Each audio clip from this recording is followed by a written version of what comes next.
नमस्कार, आप देख रहे हैं मैनपुरी सिटी न्यूज और मैं हूं आपके साथ अनुष्का। रुक कर लेते हैं आज की मुख्य खबरों की ओर। मैनपुरी में पहली बार सुदीति ग्लोबल एकेडमी में अंतर्राष्ट्रीय बच्चों का फिल्म महोत्सव 2025 शुरू। 100 से अधिक प्रेरक फिल्मों के साथ सुदीति में भव्य इंटरनेशनल फिल्म फेस्टिवल का हुआ आगाज। स्कूल सिनेमा के सहयोग से सुदीति में बच्चों के लिए अंतर्राष्ट्रीय स्तर का अनोखा फिल्म महोत्सव 30 नवंबर तक चलेगा। सुदीति ग्लोबल अकादमी का इंटरनेशनल फिल्म फेस्टिवल, सभी सीबीएसई स्कूलों को हुआ आमंत्रण। फिल्मों के जरिए बच्चों में रचनात्मकता, संवेदनशीलता और नेतृत्व क्षमता विकसित करने की अनोखी पहल। डॉक्टर कुसुम मोहन का संदेश, फिल्में सिर्फ मनोरंजन नहीं, जीवन मूल्य सीखने का सशक्त माध्यम। जनपद मैनपुरी के लिए गौरव, पहली बार बच्चों के लिए इतना बड़ा अंतर्राष्ट्रीय फिल्म महोत्सव। फिल्म देखने के बाद चिंतन, अभिव्यक्ति सत्र भी। विद्यार्थियों को मिलेगा सीखने और समझने का सुनहरा अवसर। वर्ल्ड से जितनी भी टॉप फिल्म्स होती हैं जो केवल बच्चों के लिए बनाई गई हैं, ये स्पेशली क्यूरेटेड मूवीज होती हैं जो हर कंट्री में बनती हैं, क्योंकि अपने बच्चों के लिए, स्कूल सिखाने वाले बच्चों के लिए उनको वैल्यू सिस्टम, वैल्यू एजुकेशन या फिर उनके अंदर एक मानवता, एम्पैथी लाने के लिए बनाते हैं। बच्चे कुछ सीखें, कुछ अच्छा करें, इतना नेक इंसान बने, इसलिए मूवी का सिलेक्शन होता है। तो करीब 135 मूवीज़ हैं तो शायद आपको यूट्यूब पर भी नहीं मिलेगी। लाइसेंस हमें दिया गया है, हमें 10 दिन दिए गए हैं कि हम 135 मूवीज़ हैं डिफरेंट लैंग्वेजेस में, जैपनीज़ में है, इंग्लिश में है, हिंदी में है, टर्किश में है, स्पेनिश में, काफ़ी सारी लैंग्वेज में मूवीज़ हैं जो किसी और लैंग्वेज में उसके प्रॉपर सबटाइटल्स। बच्चे बहुत कुछ सीख रहे हैं। कैसा लगा आपको? फिल्म बहुत अच्छी थी। यहाँ से मतलब इस फिल्म से हमें बहुत मोटिवेट हुआ है और मैं सुदीति ग्लोबल एकेडमी की छात्र हूँ। यहाँ पे बहुत सारे बच्चे आए हैं, सबने मूवी देखी, सबको अच्छी लगी है और बहुत अच्छी मूवी थी। आपको कैसा लगा? हमें भी अच्छा लगा और सारे स्टूडेंट को। इंडिया टुडे के खिलाफ मैनपुरी में उबाल, समाजवादी संगठनों ने मैगजीन का सांकेतिक दाह किया। नेताजी का अपमान नहीं सहेगा हिंदुस्तान। मैनपुरी में सपा संगठनों का जोरदार विरोध प्रदर्शन। धरतीपुत्र नेताजी के अपमान पर गुस्सा फूटा। ईशान नदी पुल पर इंडिया टुडे के खिलाफ प्रदर्शन। समाजवादी छात्र सभा व युवा जन सभा एकजुट। आपत्तिजनक पोस्टर पर इंडिया टुडे से मांगी माफी। मुलायम सिंह यूथ ब्रिगेड की चेतावनी, माफी नहीं तो आंदोलन और तेज होगा। इंडिया टुडे के पोस्टर विवाद पर सपा कार्यकर्ता सड़कों पर। नेताजी का अपमान बर्दाश्त नहीं। मैनपुरी में इंडिया टुडे का सांकेतिक जलाया गया अंक। समाजवादियों में भारी आक्रोश। धरतीपुत्र का अपमान अस्वीकार्य। सपा कार्यकर्ताओं ने जताया कड़ा विरोध, दी अल्टीमेटम। प्राइवेट बस संचालकों की गुंडागर्दी, यात्रियों से बदतमीजी रोकी नहीं जा रही, अवैध वसूली। मैनपुरी में बेखौफ डग्गा मार वाहन, प्रशासन की आंखों के सामने मनमानी जारी। ईशान नदी पुल पर प्राइवेट बसों का आतंक, सवारियों को जबरन खींचकर बिठाया जा रहा है। रोडवेज बस छोड़कर जबरदस्ती डग्गा मार वाहनों में बिठाते संचालक, यात्री परेशान। ट्रैफिक पुलिस की मौजूदगी में भी नियमों की धज्जियां। ईशान नदी पुल बना डग्गा मारों का अड्डा। प्रशासन का खौफ खत्म, डग्गा मार वाहन खुलेआम दौड़ रहे, कोई कार्रवाई नहीं। लाख कोशिशों के बावजूद ईशान नदी पुल पर अवैध वाहन संचालक पर रोक नहीं। बिना परमिट चलने वाली बसें यात्रियों की सुरक्षा से कर रही खिलवाड़। अधिकारियों की चुप्पी सवालों में। बांवद गांव में विदेशी पर्यटकों ने उठाया भारतीय संस्कृति का लुत्फ। शादी समारोह से लेकर सिंघाड़े तोड़ने तक अनोखा अनुभव। स्पेन से आए मेहमान भामद पहुंचे। भारतीय शादी में की मस्ती, गांव की परंपराओं का लिया आनंद। विदेशी पर्यटकों का भामद में पारंपरिक स्वागत। मिट्टी के बर्तनों में चखे भारतीय व्यंजन। गांव की गलियों में पैदल घूमे स्पेनिश पर्यटक। भारतीय रहन सहन और साड़ीधारी महिलाओं से की बातचीत। पांडव कालीन जखदर महादेव मंदिर में विदेशी मेहमानों ने की पूजा। भारतीय संस्कृति की प्रशंसा की। नाव में बैठकर सिंगाड़े तोले, चक्की से आटा पीसा। विदेशी पर्यटकों का अनोखा देहाती अनुभव। इंडिया कोटिडियाना की पहल, विदेशी मेहमानों को भारतीय गांव और परंपराओं से कराए रूबरू। एबीएस गार्डन में शादी समारोह बने आकर्षण का केंद्र। स्थानीय लोगों ने विदेशी मेहमानों के साथ खिंचवाई तस्वीरें। मैनपुरी में शिक्षा मित्र नियुक्ति रिकॉर्ड गायब। बीएसए दीपिका गुप्ता ने कोतवाली में दर्ज कराया मुकदमा। बेवर ब्लॉक के पदमनेर में फर्जी नियुक्ति का खुलासा। रिकॉर्ड न मिलने पर बीएसए ने की कार्रवाई। फर्जी प्रस्ताव लगाकर नौकरी। रिकॉर्ड गायब होने से शिक्षा विभाग में हड़कंप। बीएसए कार्यालय में नहीं मिला नियुक्ति रिकॉर्ड। जांच के बाद मामला पुलिस के सुपुर्द। पदमनेर के शिक्षा मित्र पर फर्जी नियुक्ति का आरोप। बीएसए दीपिका गुप्ता सख्त एफआईआर दर्ज। रिकॉर्ड गायब, शिक्षा विभाग में सनसनी। बीएसए ने बाबू से मंगाया था दस्तावेज, नहीं मिले। फर्जी नियुक्ति केस में बड़ी कार्रवाई। बीएसए ने कोतवाली मैनपुरी में रिपोर्ट दर्ज कराई। शिक्षा विभाग में फर्जीवाड़े की बू नियुक्ति, दस्तावेज गायब। बीएसए ने पुलिस जांच कराई शुरू। शिक्षा मित्र की फर्जी नियुक्ति के संबंध में एक शिकायत आई थी, तो उसके लिए मैंने जांच समिति गठित की थी। जांच समिति ने अपनी जांच रिपोर्ट में यही बताया था कि उसकी जो मूल फाइल है वो उपलब्ध नहीं है, जिस संबंध में उसमें कुछ अंतिम निर्णय नहीं लिया जा सकता। तो जब इस संज्ञान में आया तो मैंने पता करवाया, तो वो फाइल करीब 15-16 साल पुरानी है और ऑफिस भी बीच में शिफ्ट हुआ था, तो इस वजह से वो फाइल जो वर्तमान हमारा पटेल सहायक है उसके पास थी नहीं, उसको चार्ज में नहीं मिली और ये पता चला कि फाइल गुम हो गई थी। तो मैंने इसके लिए एक कमेटी गठित करके अज्ञात के खिलाफ एफआईआर कराई है। तो हमें पता भी नहीं चल पा रहा है कि किस स्तर से कहाँ से ये फाइल गुम हुई है, इसलिए हमने अज्ञात के खिलाफ तहरीर दी है एफआईआर की। गुरुवार के पटरी बाजार का विरोध। स्थानीय व्यापारियों ने बाहर से आए दुकानदारों पर आपत्ति जताई। मैनपुरी में गुरुवार बाजार को लेकर विवाद। व्यापारी बोले बाजार बंद हो तो सबके लिए बंद हो। बाहर से आकर लगने वाली दुकानों पर रोक की मांग। व्यापारियों ने की मार्केट इंस्पेक्टर से शिकायत। गुरुवार को मार्केट बंद करने के आदेश पर बवाल। व्यापारी बोले तिब्बती मार्केट व मॉल क्यों खुले। पटरी बाजार को लेकर खड़ा हुआ नया विवाद। स्थानीय व्यापारी हुए एकजुट, बोले दोहरा नियम नहीं चलेगा। गुरुवार बाजार में बाहरी दुकानदारों की एंट्री पर आपत्ति। व्यापारियों ने कहा पहले उन्हें रोको। मार्केट इंस्पेक्टर के बयान पर भड़के व्यापारी, पूरा बाजार बंद हो या किसी का नहीं। स्थानीय व्यापारियों की सख्त मांग, गुरुवार को बाहरी पटरी बाजार पूरी तरह बंद कराया जाए। इस समय 2 दिन 4 दिन पहले उद्योग बंद की मीटिंग हुई।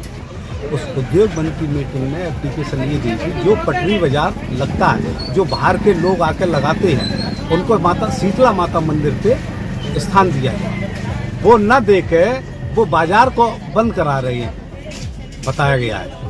अच्छा, तो ये गलत है। दूसरी बात ये है कि श्रम विभाग द्वारा जिन प्रतिष्ठानों पर कर्मचारी हैं उनको तो बंद कराना उचित है, और जिन पर नहीं है, स्वयं एक दुकानदार है वो अपने खोल के बैठा, तो वो नहीं है। अच्छा, फिर जो मॉल खुले हुए हैं, तिब्बत बाजार खुले हुए हैं, इन पर कोई कार्रवाई नहीं होगी। और राधा रमन रोड पर जितने भी ब्लैकबेरी के हैं, वुमेन्स प्लाजा है, और हम लोग कैसे बंद करें? और बंद करें तो पहले कोई अनाउंसमेंट हो, कोई मीटिंग हो, कोई व्यापार मंडल का अनाउंसमेंट हो, हम लोगों को इंडिकेशन मिले कि मार्केट बंद रहेगा। लेबर इंस्पेक्टर ने आप लोगों को बताया है इस चीज के लिए? ये सुनने में आया कि लेबर इंस्पेक्टर साहब आए थे मार्केट में, कुछ लोगों से कहे गए हैं, चंद लोगों से। ये किसी तरीके से पूरे बाजार को ये पता नहीं है, बिल्कुल अवगत है हम लोग इस चीज, इसलिए मार्केट पूरा हम लोग खोल रहे हैं। और कोई दिक्कत है तो एक मीटिंग रखे, व्यापार मंडल पेपर में निकलवाएं, व्यापार मंडल समर्थन करें, उनसे मिलें ताकि वो अपनी बात कह सकें। हम लोगों को अवगत हो जाएगा तो हम लोग समर्थन कर रहे हैं पूरी तरीके से, लेकिन पूरी तरीके से बंद हो, मॉल बंद हो, तिब्बती बंद हो, बाजार पूरी तरीके से बंद होना चाहिए। ये नहीं कि चंद दुकानें बंद हो गई, चालान काट के आप चले गए, तो हम इस चीज को हम लोग मंजूर नहीं करेंगे। इस समय सालक का टाइम चल रहा है, पूरे व्यापार मतलब व्यापारी वैसे ही भर रहा है पूरी तरीके से कपड़े वाला। 15 दिन का काम रह गया। हमारा अनुरोध है कि 15 तिब्बती मार्केट आने से भी आप लोगों को कुछ नुकसान है? बहुत कुछ नुकसान हुआ है। हमारा पूरा व्यापार जाड़े के ऊपर रेडीमेड का निर्भर करता था, जो कि पूरी तरीके से खत्म हो गया। ये बाहर के लोग आकर के कमा के व्यापार करके चले जाते हैं, हम लोग परेशान होते हैं। कुरावली बैंक में चोरी की नाकाम कोशिश के बाद पुलिस एक्शन में। सभी बैंकों किया गया निरीक्षण। सीओ सिटी संतोष कुमार ने किया सुरक्षा का जायजा। बैंकों व एटीएम की व्यवस्था में ढिलाई न बरतने के निर्देश। बैंक सुरक्षा पर सख्त हुई पुलिस। खिड़की, दरवाजे और पहुंच मार्गों की गई गहन जांच। एसपी के आदेश पर कुरावली में कुछ सुरक्षा कड़ी। सीओ सिटी ने बैंक कर्मियों से सहयोग की अपील। चोरी की घटना के बाद प्रशासन अलर्ट। स्टेशन रोड से राधारमन रोड तक सभी बैंकों का निरीक्षण। बैंकों की सुरक्षा व्यवस्था दुरुस्त करने के निर्देश। थाना प्रभारी को एटीएम पर खास निगरानी रखने को कहा। चोरी की कोशिश के बाद पुलिस की कड़ी चेतावनी। बैंक कर्मचारी सतर्क रहें और सुरक्षा नियमों का पालन करें। कुरावली में पुलिस ने बढ़ाई बैंक सुरक्षा। सीओ सिटी ने बताया चोरी रोकने के लिए क्या कदम उठाएं। बैंक हैं उनमें क्या सिक्योरिटी के इंतजाम है, कहाँ हमारी गार्ड लगी है और कहाँ पे इनकी बैंक की जो ऑफिस की दीवारें कहीं आगे पीछे कहीं खुली तो नहीं है, कहीं उनके जो झरोखे हैं, जो खिड़कियाँ हैं वो कमज़ोर तो नहीं है कि कोई आदमी उसमें रात में कोई चोरी करने का प्रयास कर जाए। तो इन सब सिक्योरिटी पॉइंट पर हमने देखा था और जहाँ पे थोड़ी कमियाँ मिली हैं वो इस को हमने बता भी दिया है और एक लेटर भी दिया हूँ। और सिक्योरिटी के इंतजाम उसके अलावा जहाँ भी हमको लगता है कि पुलिस गार्ड नहीं है और ये बड़ी बैंक है, यहाँ पे कोई सिक्योरिटी गार्ड नाइट में होना चाहिए, इसके समकक्ष जो है अक्सर पूरे बैंक मैनेजर का एक मीटिंग बुलाएंगे और उनको ये बताएंगे कि भाई कि आप अपने यहाँ एक रात्रि में जो है एक कोई स्टाफ रखिए, कोई सिक्योरिटी गार्ड रखिए, जिससे बैंक की सुरक्षा सुनिश्चित किया सके। सर, कुरावली क्षेत्र में एक बैंक का लॉकर तोड़ने का प्रयास किया गया था, इसी को देखते हुए आपकी तरफ से किया गया था? ये रूटीन का एक कार्य होता है, हर 15-20 दिन में एक बार हर बैंक को चेकिंग की जाती है कि रात में नाइट में तो वहाँ सिक्योरिटी का इंतजाम है, उसी क्रम में हम यहाँ पर चेकिंग किए थे। मैनपुरी में देर रात अनियंत्रित कार दुकान में घुसी, जोरदार टक्कर से शटर टूटकर बिखरा, ओवरटेक करते समय बड़ा हादसा, 3 सवारियां बोली ब्रेजा कार दुकान में जा घुसी, रात 12 बजे गूंजा धमाका, कार की टक्कर से दुकान का शटर चकनाचूर, लोग मौके पर जुटे। कोतवाली क्षेत्र में हुआ हादसा, अनियंत्रित कार ने दुकान में मारी जोरदार टक्कर, पुलिस मौके पर पहुंची। कार चालक नीरज यादव का बयान, ओवरटेक करते समय बिगड़ा कंट्रोल, दुकान में घुस गई गाड़ी, देर रात सड़क हादसे में मची अफरा तफरी, स्थानीय लोग शोर सुनकर घरों से बाहर निकले। 3 युवा सवार थे ब्रेजा कार में, गलत ओवरटेक बना हादसे की वजह, पुलिस ने संभाला मोर्चा, कार और दुकानों को हुआ भारी नुकसान, जांच जारी। प्रभारी मंत्री नरेंद्र कश्यप ने पत्रकारों से की बातचीत, विभागीय योजनाओं पर रखी बड़ी बातें। मैनपुरी दौरे पर मंत्री नरेंद्र कश्यप पत्रकारों से खुलकर किया संवाद, विकास कार्यों पर दी जानकारी, दिव्यांगजन सशक्तिकरण एवं पिछड़ा वर्ग कल्याण पर बोले मंत्री नरेंद्र कश्यप, कहा सरकार कर रही है निरंतर काम। मंत्री नरेंद्र कश्यप का बयान, कल्याणकारी योजनाओं का लाभ हर पात्र व्यक्ति तक पहुंचाना सरकार की प्राथमिकता। पत्रकारों से चर्चा में बोले मंत्री कश्यप, योजनाओं में पारदर्शिता और तेजी सुनिश्चित की जाएगी। मैनपुरी में सरकारी योजनाओं का जमीनी स्तर बताया मंत्री नरेंद्र कश्यप ने, कहा किसी भी प्रकार की लापरवाही बर्दाश्त नहीं। दौरे के दौरान मीडिया से बातचीत, मंत्री कश्यप ने बताया विभाग की आगामी प्राथमिकताएं। प्रभारी मंत्री का बड़ा बयान, पात्र व्यक्तियों को लाभ पहुंचाना ही हमारी कार्यशैली की सबसे बड़ी सफलता। चुनाव के बाद एसआईआर को लेकर के कांग्रेस बड़ा हमला बोलेगी और एक बैठक करने जा रही है, दिसंबर को एक विशाल रैली भी निकालेगी। कांग्रेस पार्टी हो या समाजवादी पार्टी, राष्ट्रीय जनता दल या ममता दीदी, अब इन सबके पास विकास मुद्दा नहीं है, रोजगार मुद्दा नहीं है, गरीब किसान का विकास मुद्दा नहीं है, बल्कि इलेक्शन कमीशन जो वोटर शुद्धिकरण का काम बहुत ही राष्ट्र हित में, लोकतंत्र हित में कर रहा है, उस पे सवाल उठाना ही अब इन दलों का लक्ष्य रह गया। उन्होंने देखा भी कि बिहार के अंदर एसआईआर के माध्यम से लगभग 69 लाख फर्जी मतदाताओं को सूची से हटाया गया, जिसके कारण जो वास्तविक मतदाता है उसे अपना वोट के अधिकार का इस्तेमाल करने का अवसर मिला।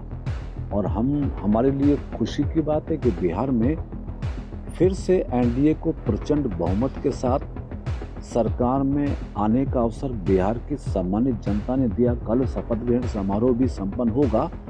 तो एसआईआर के मुद्दे पर कांग्रेस जी पार्टी या अखिलेश जी या ममता जी सब लोग बिना वजह का बवंडर कर रहे हैं। वास्तविक ये है कि एसआईआर किसी दल के मतदाताओं को छटनी करना नहीं है, बल्कि एसआईआर का जो भाव हम समझ सके हैं चुनाव आयोग के मंशा के अनुरूप, वो वास्तविक मतदाता को मताधिकार का इस्तेमाल करने का अवसर देना है। जो फेक वोटर है उसको लिस्ट से बाहर करना है। तो इसमें राहुल जी को या अखिलेश जी को ऐतराज नहीं होना चाहिए। आरएसएस प्रमुख मोहन भागवत ने कहा है कि जो भारत में रह रहा है वो हर हिंदुस्तानी है, उसे गर्व है, वो हिंदुस्तानी है, लेकिन उसको हिंदू राष्ट्रवादी की आवश्यकता नहीं है। आदरणीय मोहन भागवत जी समरसता सद्भाव के प्रतीक हैं, हमेशा राष्ट्र के प्रति समर्पित रहते हैं और जो भी उनका वक्तव्य और विचार रहता है वो हम सब देश के लोग उस पर सम्मान होकर उस पर अपनी सहमति जताते हैं। लेकिन देश में किस किस चीज़ की आवश्यकताएं हैं, किस चीज़ की नहीं है, ये सब देश तय करता है। बहुत सारे सामाजिक संगठन, धार्मिक संगठन इससे मुद्दे को उठाते भी हैं कि हिंदू राष्ट्र घोषित हो। राष्ट्र तो लोगों की भावनाएं हैं, लोगों की इच्छाएं हैं, लेकिन फिर भी मोहन भागवत जी जो कहते हैं वो मेरे ख्याल से सर्वथा उचित ही है। कांग्रेस नेता शशि थरूर ने प्रधानमंत्री मोदी जी की भाषण की तारीफ कर दी, इस पर कांग्रेस भड़क गई, जो काफी कुछ कह रही है। नहीं, सत्य को स्वीकार करना कांग्रेस की नीति का हिस्सा नहीं है। इसलिए शशि थरूर जी ने कई बार, और वो अकेले वो नहीं है जी, और बहुत सारे चाहे कांग्रेस पार्टी के नेता भी हैं, समाजवादी पार्टी के भी कुछ नेता हैं जिनकी आत्मीय जो भाव हैं वो प्रधानमंत्री जी के अच्छे कार्यों के प्रति प्रशंसनीय रहते हैं। तो मेरे ख्याल से कांग्रेस पार्टी को समझना चाहिए, जब उनके दल के बड़े नेताओं ने प्रधानमंत्री जी के कार्यों की प्रशंसा करके इस बात को प्रमाणित किया है कि देश में प्रधानमंत्री नरेंद्र मोदी जी का सत्ता शासन बहुत ही बेहतर और सफल है, तो कांग्रेस को भी इस पे कम से कम सहमति भी ना जताएं तो इस पे विश्वास करना चाहिए और अपनी जिम्मेदारी को निभाते हुए विपक्ष की भूमिका को अच्छे से निर्वहन करना चाहिए। काफी सवाल। समाजवादी पार्टी के राष्ट्रीय अध्यक्ष अखिलेश यादव SIR को लेकर लगातार कह रहे थे, इस तरह से SIR को लेकर बिहार में दान दी, उत्तर प्रदेश में ये नहीं। अब वो क्या नहीं होने देंगे, क्या होने देंगे, अगर बिहार का परिणाम देखकर भी उन्हें समझ में नहीं आ रहा है तो ये उनका अपना मत है। अखिलेश जी को समझना चाहिए कि वो 25 से ज़्यादा रैली बिहार में करके आए हैं। लालू जी, राहुल जी, सब लोगों ने मिलकर SIR पे बहुत बवंडर किया था, लेकिन बिहार की जनता ने, बिहार के मतदाताओं ने स्वयं ही अखिलेश जी को भी, राहुल जी को भी, तेजस्वी जी, सबको जवाब दे दिया कि आपके अनगढ़ फैसलों के साथ अब न प्रदेश की जनता चलने वाली है न देश की जनता चलने वाली है। इसलिए अखिलेश जी का कोई भी दावा उत्तर प्रदेश में SIR को लेकर जो कर रहे हैं वो दावा कभी सही साबित नहीं होगा। इलेक्शन कमीशन स्वायत्त संस्था है, यदि डेमोक्रेसी की बेहतरी के लिए वोटर शुद्धिकरण का कोई फैसला चुनाव आयोग लेता है तो मैं समझता हूँ कि सभी राजनीतिक दलों को उनका समर्थन भी करना चाहिए और उसमें सहभागी भी होना चाहिए।